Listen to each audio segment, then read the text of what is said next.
கரூர் வழக்குல செந்தில் பாலாஜிக்கு எதிரான தீர்ப்பு அப்படிங்கிறது கிட்டத்தட்ட வரப்போகுது. திமுக ஆப்புல உட்கார்ந்துருக்காங்க. அஜய் ரஸ்தோகி மருத்துவர்கள்ட்ட என்ன கேட்டிருக்காருன்னா, 41 பாடி நான் கொண்டு வந்து தரேன், என்னால கொண்டு வர முடியும், நீதிமன்றத்துக்கிட்ட அனுமதி வாங்கி 41 பாடி ஜிஹெச்ல போஸ்ட்மார்டம் பண்ண வேண்டியதெல்லாம் இருக்கும், தமிழகம் முழுக்க கொண்டு வந்து தரேன், இந்த 2 டேபிள்ல வச்சு 11 மணில இருந்து 4 மணிக்குள்ள நீங்க 41 பாடியை போஸ்ட்மார்டம் பண்ணி என் கண்ணு முன்னாடி காட்டுங்கன்னு கேட்டிருக்காரு.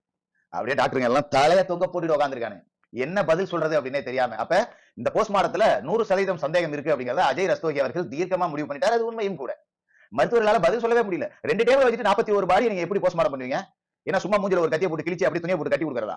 ஆதாரங்கள்லாம் நிரூபிக்கிறதுல இது எல்லாமே ரொம்ப கரெக்டா ப்ரொஃபஷனலா பிடிச்சிருக்காரு அப்படின்னு தான் பார்க்க முடியுது. ஏன்னா 2 டேபிள்ல பண்ணவே முடியாது.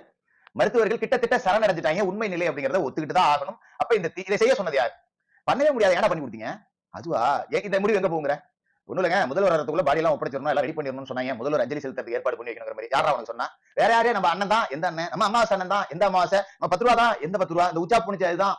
இப்படியே மாத்தி மாத்தி சொல்லி கடைசியில் செந்தில் பாலாஜியை கொண்டாந்து விட்டுருவாங்க. இப்ப முடிவும் அதை நோக்கி தான் போகுது. இந்த சூழல்ல தான் திமுக செந்தில் பாலாஜியை கைவிடக்கூடிய மனநிலைக்கு வந்திருக்கு.